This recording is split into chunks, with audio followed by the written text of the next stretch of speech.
Hi, folks. Good to see you all. So today we have Dr. Alejandro Molina, and he is an expert in emergency psychiatry and in suicide assessment. He trained at the National University of Mexico, where he also got his PhD, and he founded an academy for training in emergency psychiatry. So as we know, I actually gave him a tour of our PES. So there's some opportunity for collaboration. So Dr. Molina, thank you for joining us. Thank you. Thank you to you, Dr. Toen. Thank you to all of you that you are listening. First, I appreciate very much this invitation. And I have always admired to Dr. Toen, and this opportunity to be here in University in Mexico is a very valuable one. I will speak to you about 20 years of experience, about a huge work, and it is important to know that emergency psychiatry is a discipline that is growing in all the countries. Of course, the emergency psychiatry that is developing in United States is much more developed than the Mexican emergency psychiatry, but we are working a lot in many fields that I would like to share with my peers of United States. I apologize if my English is not perfect, but my passion in emergency psychiatry is perfect. So I hope I can be understood by all of you. Thank you very much. Well,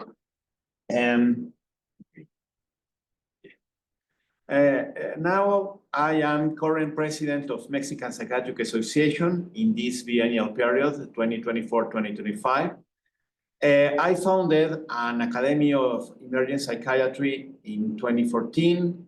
It has 11 years, and I don't have other conflict of interest to declare right now. Well, we will see about 20 years of work about emergency psychiatry.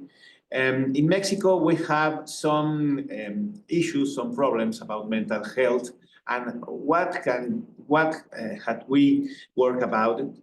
I will speak after that about color risk psychiatric triage, that is a Mexican developed for sorting emergencies. After that, I will speak about management of agitation and aggressive behavior in order to apply the de-escalation model, and some experts of United States, particularly from American Association of Emergency Psychiatry, that have worked with me together, and we have some projects. And the last is facing fear of suicide and defensive medicine. Suicide is a huge issue about not only emergency psychiatry, but all the disciplines. But many of us may be fear about facing and attending these patients. And what actions to improve mental health and empower leaders we have in Mexico. Okay, the first one is mental health and psychiatric emergencies in Mexico. And in Mexico, well, we have an annual budget of health, and of that general health budget, only 2% is for mental health. There is in the other hand, there is a large difference between general hospitals. We have more than 600 general hospitals and less than 50 psychiatric hospitals, and the attention is quite different from one to other. And of course, we don't have enough offer of healthcare workers, and even less regarding psychiatric or specialists or subspecialists in psychiatry. This is some data from Human Resources for Mental Care in Mexico. And we see that we have only 2 psychiatrists for all the population in Mexico, when the OCDE and the World Health Organization recommends 15 psychiatrists per for 1,000 inhabitants. So we have even less child and adolescent psychiatrists, mental health nurses, psychologists, and mental health social worker. But obviously, the emergency psychiatry is a new discipline that we don't have any data of OCDE, but it is an important discipline. But because it is very important to say that this discipline is not for psychiatrists, but it should be for emergency medicine, emergency specialists. But the problem is that the emergency medicine specialists are focused in some situations such as acute myocardial infarction, and they don't have any training about psychiatric situations. So there is no any persons who train the specialist in medicine of emergency medicine. But on the other side, the few psychiatrists who are the doctors who are the specialists about emergency psychiatry are often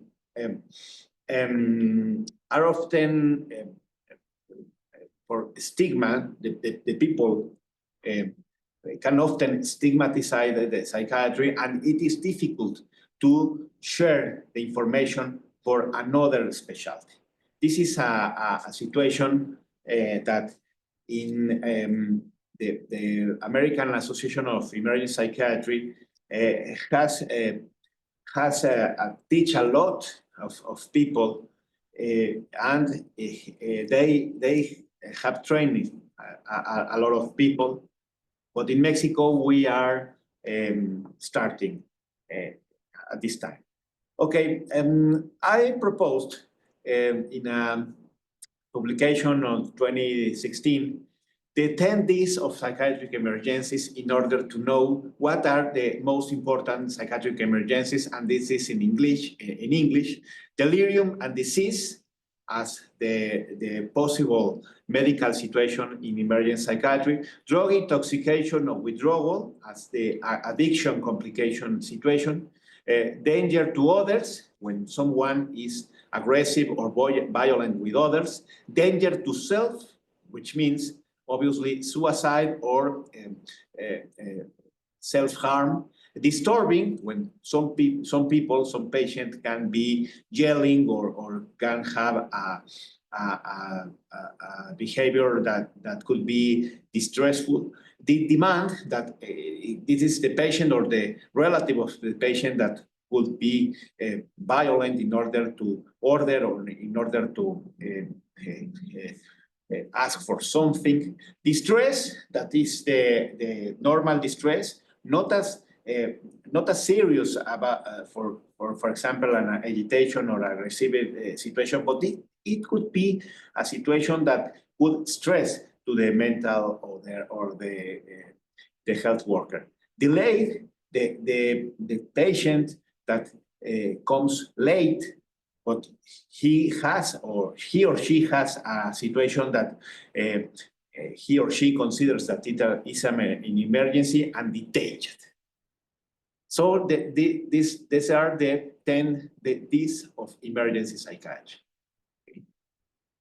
So I will speak about color risk psychiatric triage in Mexico. How did it begin? Well, triage is not a novel concept. Triage is even is from Napoleonic Wars in 16th century. In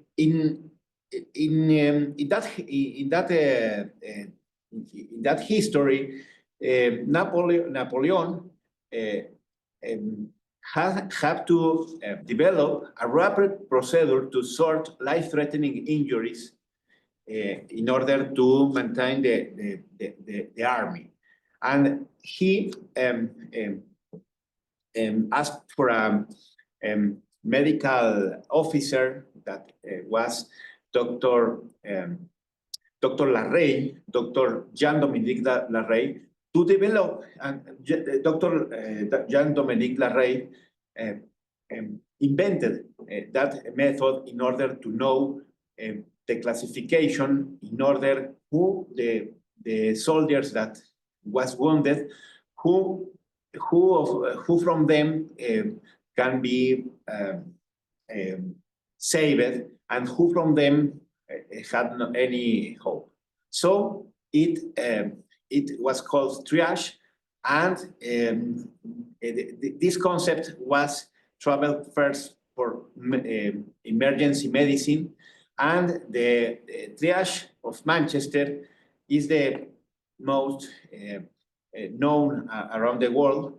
Triage de Manchester is procedure of 5 color codes that is valid and reliable for emergency medicine classifications. Another triage is a Canadian triage acuity scale.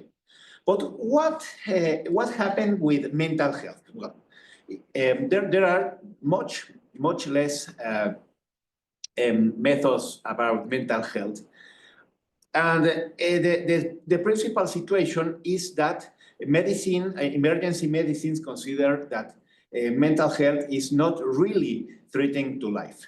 An agitation, a violent patient is a physiological patient that don't have any problem, but we know that a violent patient can be very stressful and can be very dangerous in an emergency department.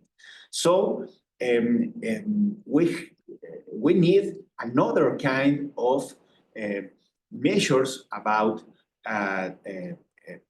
dangerousness in mental health.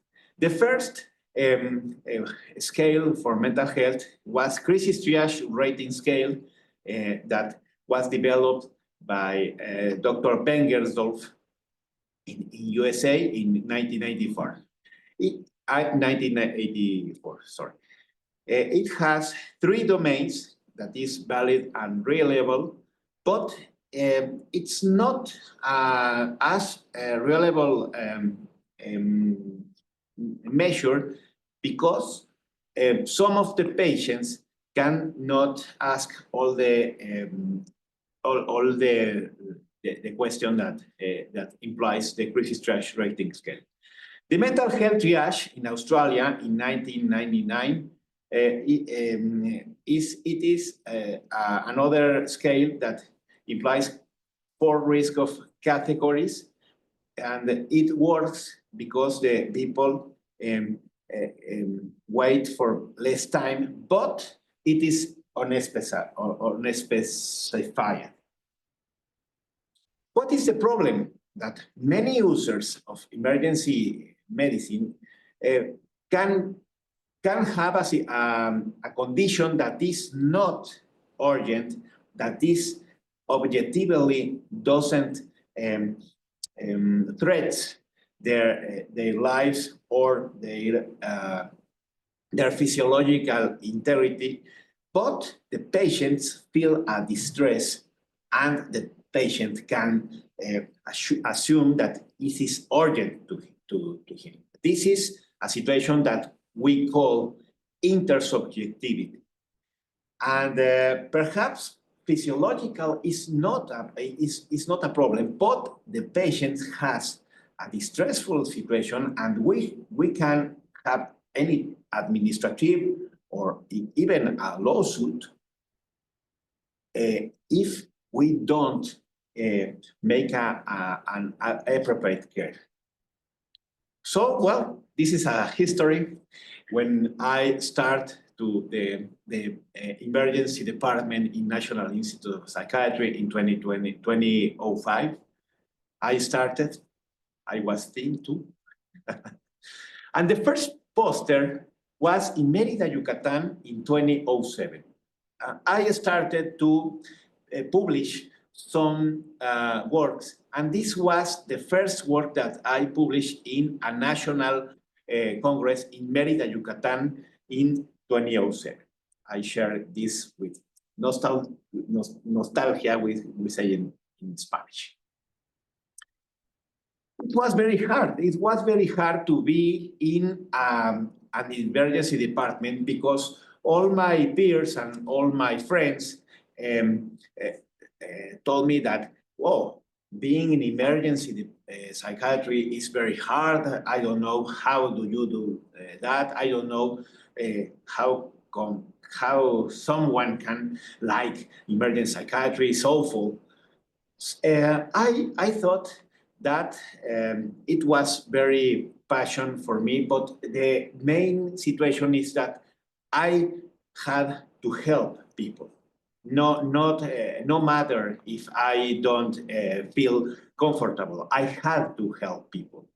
And I had a poster in my office that says that what you are reading, courage. He who is not courageous enough to take risks will accomplish nothing in life.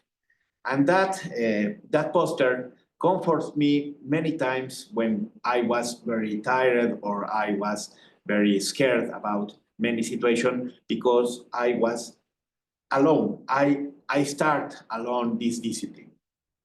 Many times I thought it will not work, but many times I thought, even if it doesn't work, I have already helped many people. So we will continue, and let's see what happens after.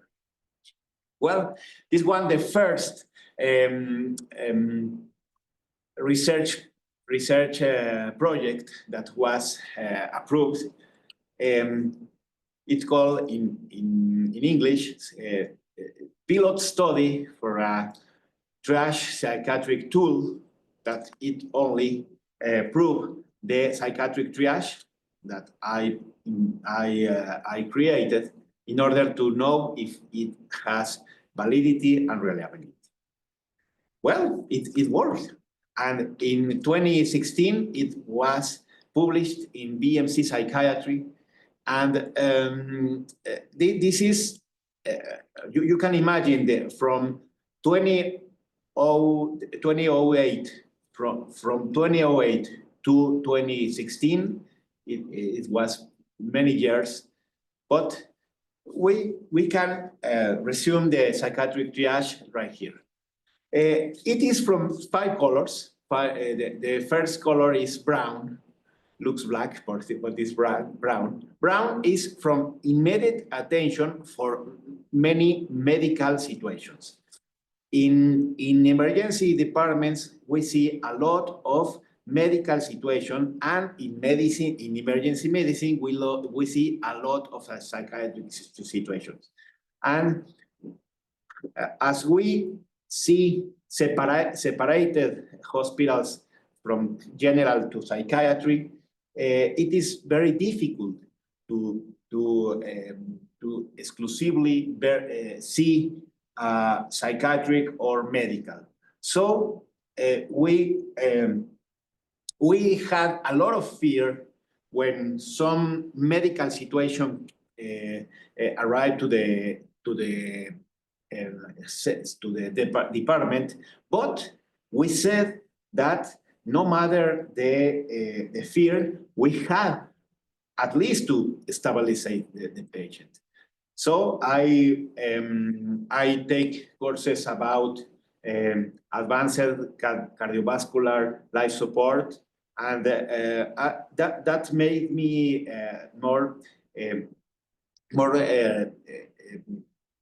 more confidence in order to attend medical patients.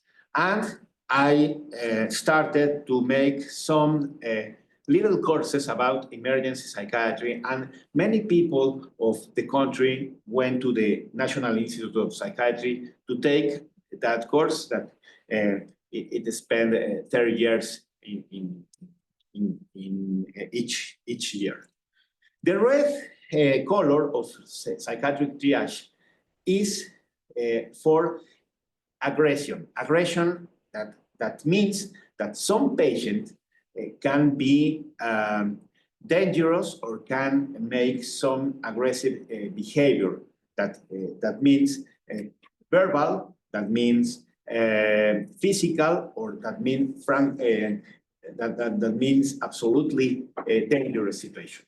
The yellow one is when a patient is suicidal or dead, is agitated. The difference of agitated and aggressive is that aggressive is a particular dangerousness, and agitation is just an increase of the behavioral activity with no dangerousness. The green is for the patient that is it's not aggressive, it's not agitated, it doesn't have any medical situation, but the patient, he or she, has a situation that means that could be stressful or that could be difficult to attend.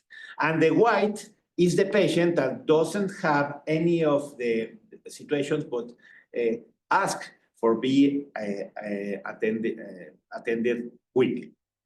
So these 5 colors was applied for a large sample, and we see that the wait times, we see the red, the yellow, the green, and the white. The brown ones doesn't see because in this scale were very few.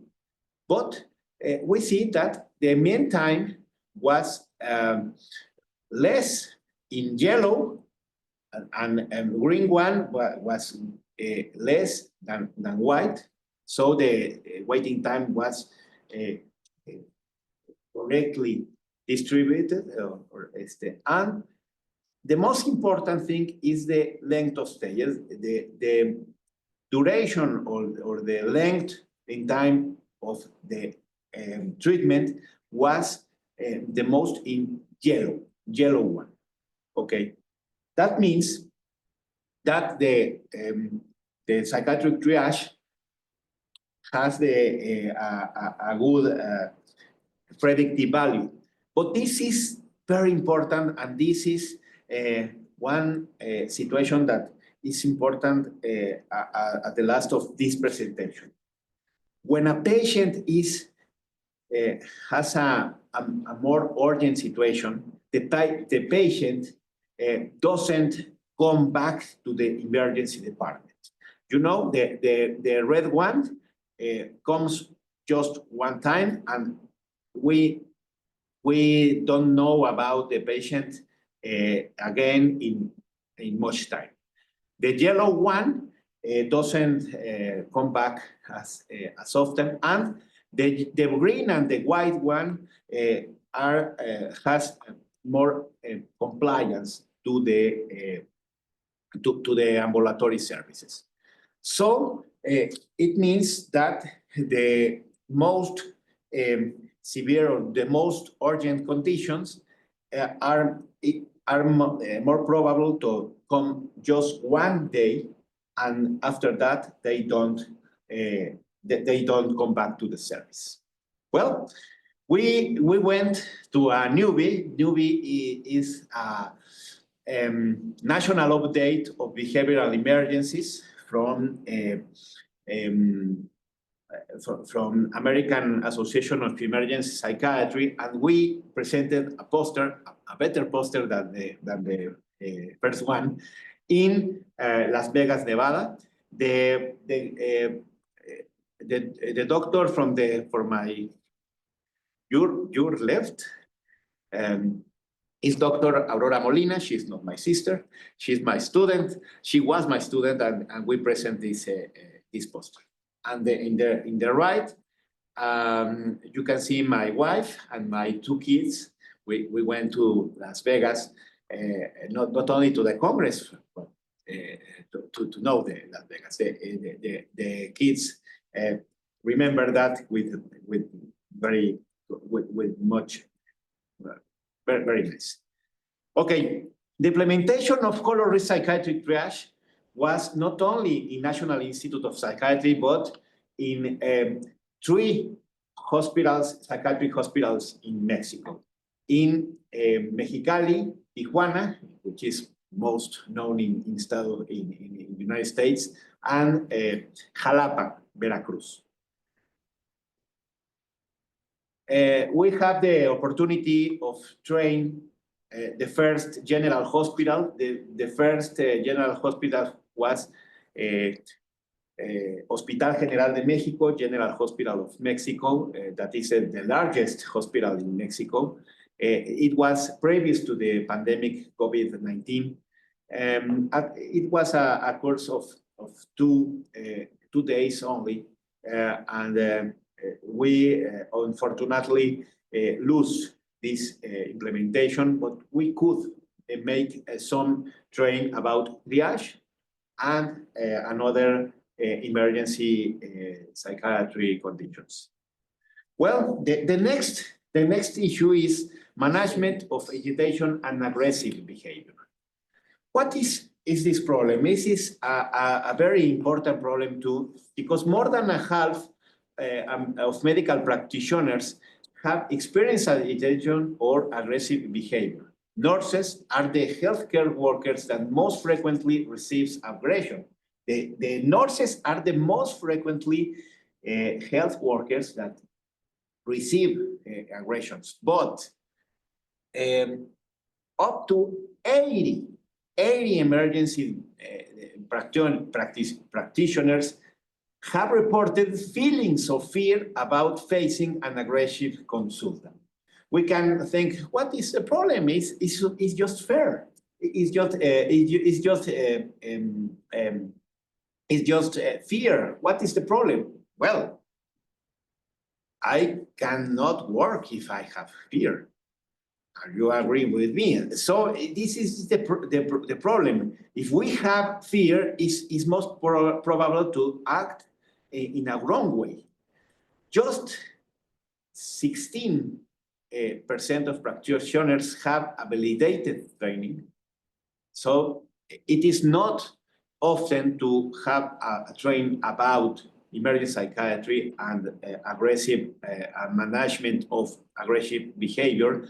And in 2012, the American Association of Emergency Psychiatry published the BETA project. BETA means best practice in the evaluation and treatment of agitation, which is a very valuable paper that is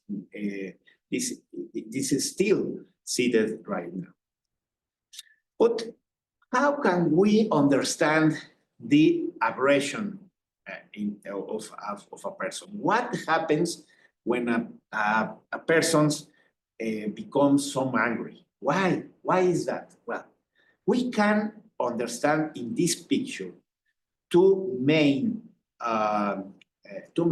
instincts, basic instincts: conservation and preservation instinct. The conservation principle is when someone has to protect his or herself from danger. We see some bat that is very quick and comes to a baseball game. We see most of people are protecting themselves from the bat. But there's two exceptions. The father of the kid, well, the kid is totally distracted with a mobile cell, but the father is protecting her kid, and there is another one that is protecting, I don't know who, but he has to protect someone. In this picture, we can see the conservation and the preservation instincts. When someone feels unsafe or feels in danger, these two instincts are out in order to protect myself or protect someone that I love or someone that is similar from me. So, if a beloved one, sorry, no, I with this.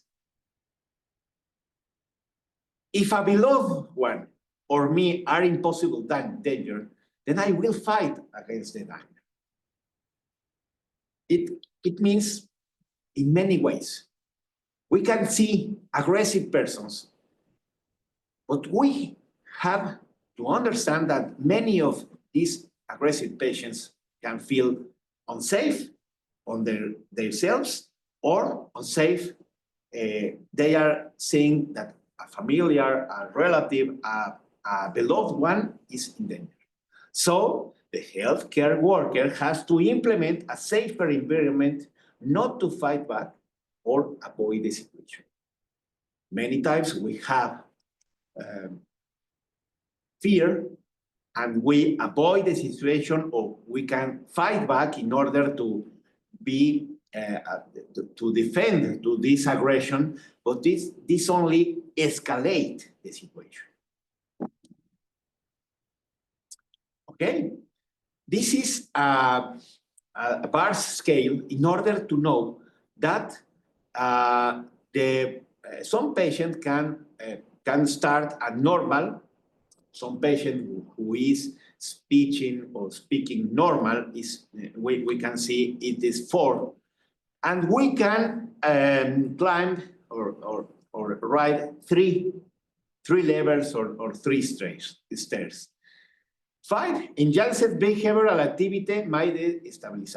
I am speaking right now, but if I began to speak more loudly, I can be in 5. But some patient that yells or insults or has to some situation that could be more dangerous can climb or scale to 6. And the most dangerous is 7, when some patient can hit or is threatening to you. On the opposite, less than 4 is drowsy, 3, asleep or respond normally to verbal or physical contact, or 1. This one is not for agitation. So the red ones are when the situation scales or gets to increase. In Mexico, we changed a little this in order to know that there are 3 levels or grades of agitation. The first one is hostile or irritable, when it is difficult to talk with the patient, but when you when you speak calm to the patient, it would work. The grade 2 is yells or insults in English, grita e insulta en español. When some patient yells or insults, he's still not, he or she still not making physical aggression, but it is very stressful, and this can be very difficult to manage. Some people that is disturbing often generate some distressful situations, and the most dangerous is when the patient or the person hits physically or with an object or threats. This is a most severe situation. What is the context of this? Most patient arrives at the emergency department as grade 1. But if we have fear, if we are burned out, if we doesn't attend correctly, it's more very probable to escalate to grade 2 or grade 3. So what happened with this? Well, I started to teach about emergency psychiatry to medical doctors that they are not psychiatry, and we have 6 generation of Mexican Emergency Psychiatry Fellowship since 2019 to 2015, right now. The last 3 generations, the generations from 2023 to 2025 were accredited by Mexican Council of Emergency Medicine. It means that for the first time, the emergencies think and validate a psychiatric option course. This is very important because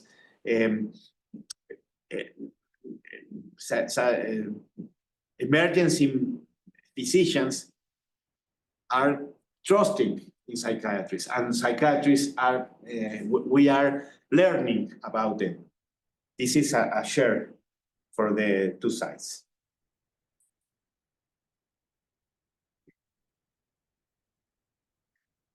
In 2023, I was very honored because Dr. Scott Seller, which is a very very distinguished doctor in American Association of Emergency Psychiatry, was invited with me in order to make the distinguished lecture Manuel Camelo in Monterrey, in Mexico, in order to speak about emergency psychiatry, what Dr. Scott Seller is doing in Monterrey, and what we are doing in Mexico. Dr. Scott Seller is the creator of EMPATH model, Emergency Psychiatry Treatment, Assessment, and Healing, that actually is implemented in more than 60 units in USA. And they both, we both talked about our work in psychiatric emergencies, and this is very important. And we are working in a lot of conference. I will speak the last one at the end of this lecture. The next thing, the next issue, very important, is facing fear from suicide patients. What is suicide? Well, we all know that suicide is when someone takes his or her own life, but it is not as simple.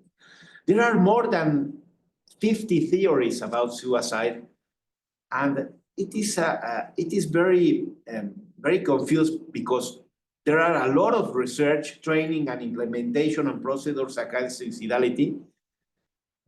They are increasing continuously, but nevertheless, suicide thoughts, suicide attempts, and committed suicide are still increasing in Mexico, and I know many countries in the world is happening the same. What is happening?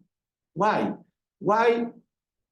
We are studying suicide, we understand suicide, but many patients still committing suicide, many patients still thinking about suicide. What happens? We see in Mexico, this is a graphic that means people still committing suicide. What is happening? Why? Well, there is many hypotheses, but the most important thing is that many patients don't come back to an emergency department. I don't know if you remember the many slides earlier.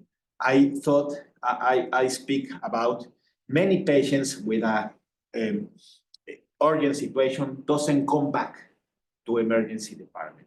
So I proposed a study, a very simple study. We will see what happens 10 years after a person comes to because a suicidal situation, and we have we found a very large database, more than 100 registrations. But you know, from these 1,163 registrations, only 38 was available. In the second database, we found another 310 registration, and we found that there was only 30. What means only 68 was eligible. What happened with the other ones? They stopped to go to the institution, not only to emergency department. They have any visit, and the experience, the files are destroyed after 5 years of no activity.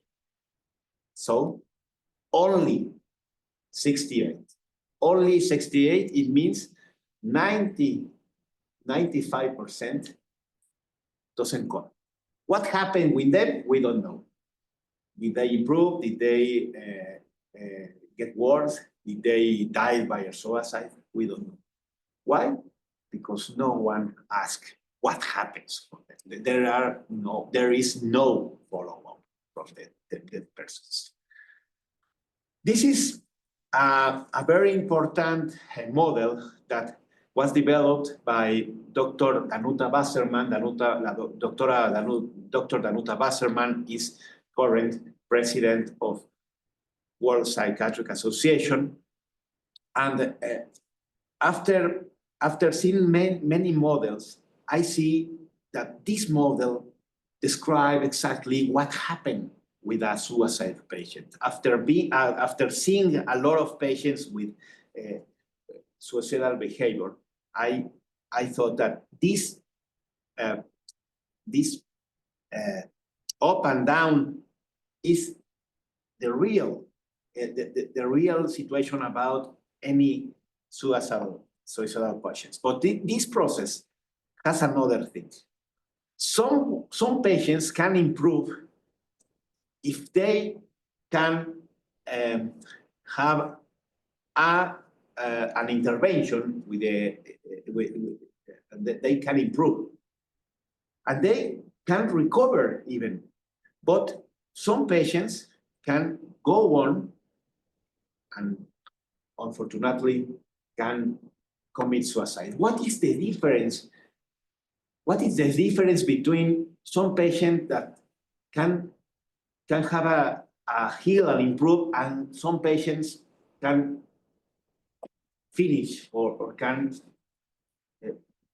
commit suicide? Well, this is important because in the first situation, we have to see the suicidal patient as a patient that will have a lot of crises. If a patient does answer me that he or she doesn't have a desire or a thought of suicide, it doesn't mean that it could present in the future. So we have to make a follow-up for that patient, and we have to feel ourselves confident to treat suicidal patients. Well, another important person was Dr. Emil Dorhen. He was not physician, he was not a psychologist, he was sociologist. But he was the only one that published that there was 4 types of suicide, but he thought that suicide is due to failures of cohesion between an individual and his or his society. It's not only a person who decides to take his or her life away. It's a society that abandons the person, or a society who overwhelms a person. And I think Emil Durkheim was not only a sociologist, he was a prophet too, because he predicted a lot of things that still happening up to date. When an individual is distancing from society, it is the egoistic suicide of Durkheim. But when an individual gets over-involvement of society, is fanatic or something, it is suicide altruistic, just as some fundamentalistic that thinks that suicide is an honor act. But sometimes society is the one that abandons the individuals. It is the anomic suicide, or sometimes there are society that over-involvement to individuals. And you know, the bullying, the scholar violence is a kind. When some student commits suicide due to bullying, is a form of fatalistic suicide. Well, if we go to PubMed and ask for risk factor suicide, we found a lot of outcomes. But if we ask or search about fear of suicide in healthcare workers, the outcomes are much lesser. What happens?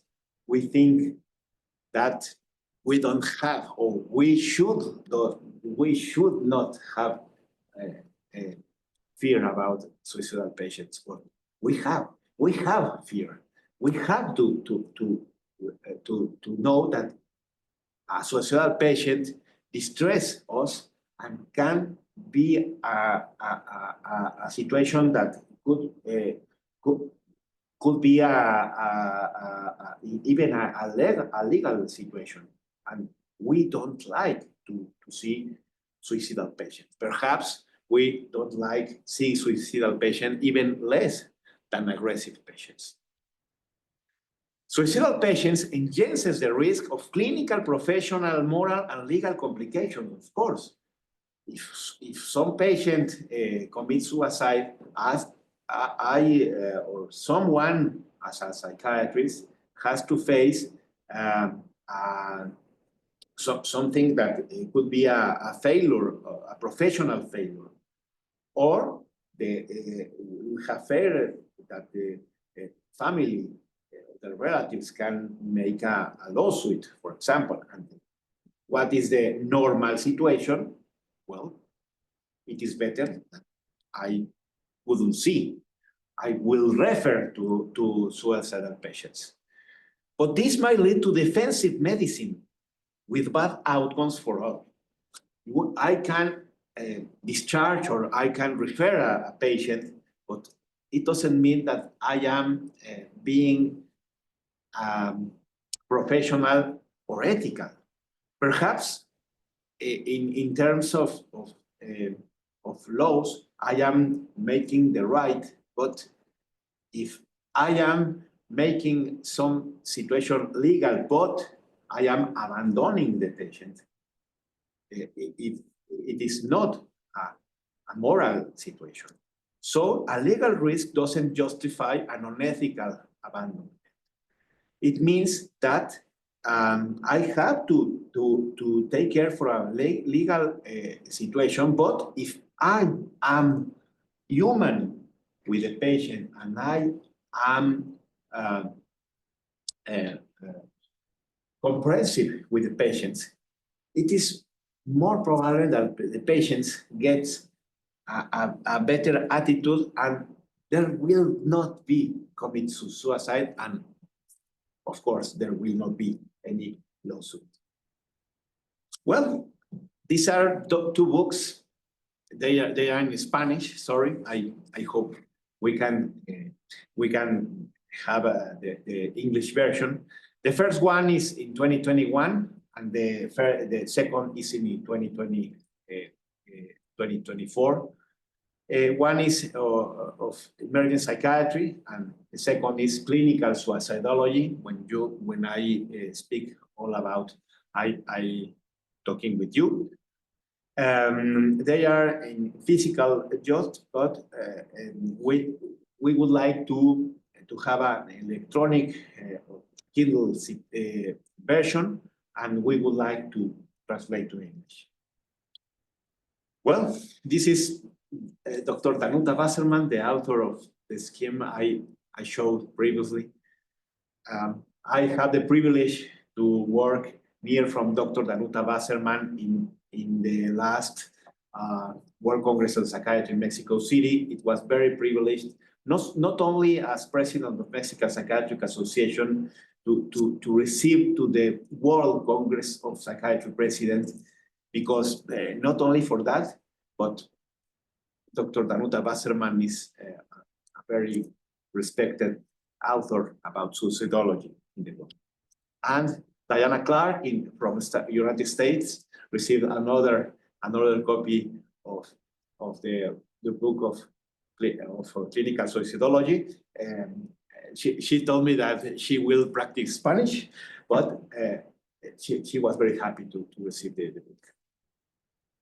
And you remember about Merida. I started in Merida, and I will finish in Merida my presidency. And from 13 to 16, 2025, we will have a National Congress of Merida.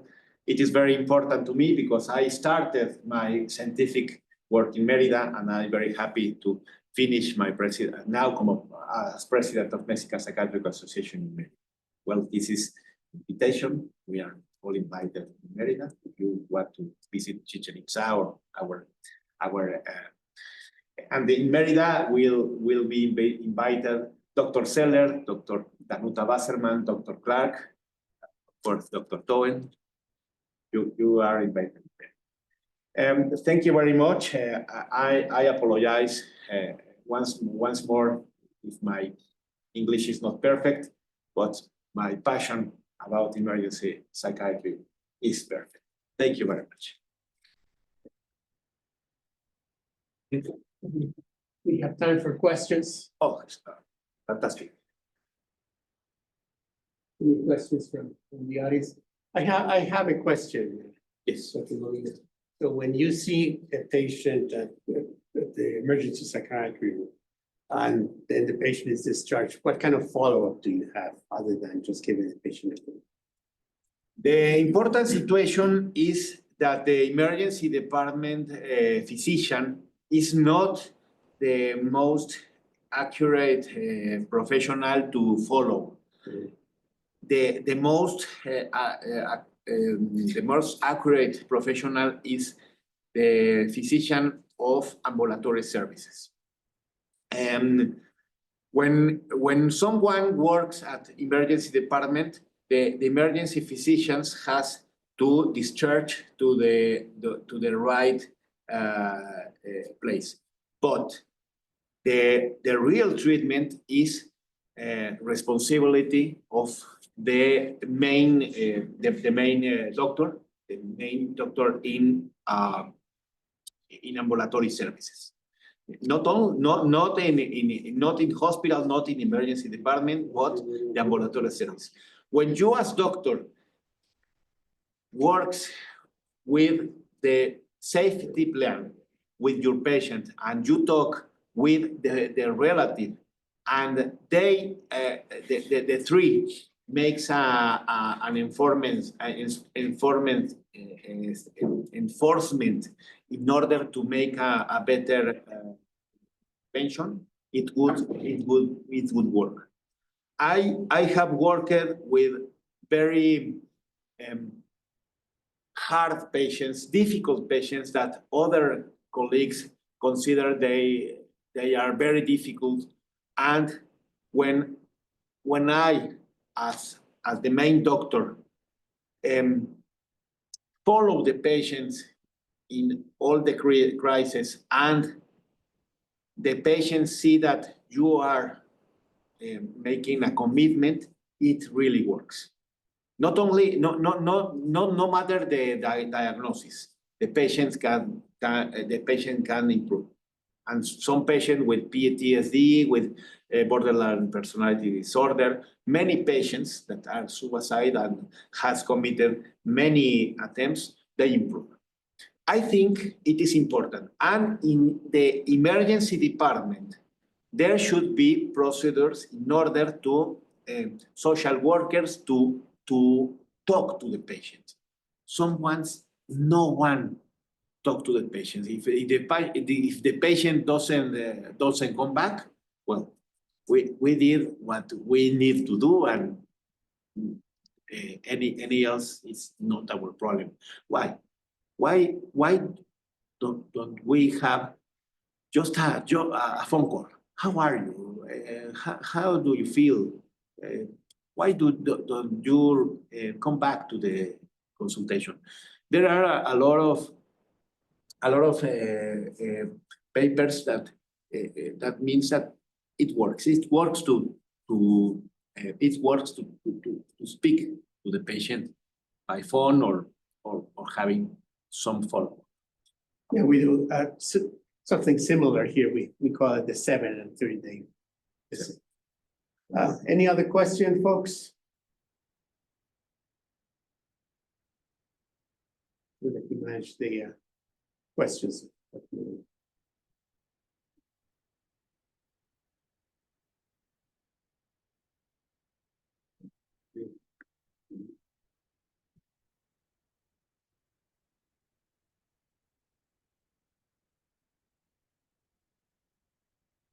Well, I am very grateful for this invitation, Dr. Toen. I hope some of the work I have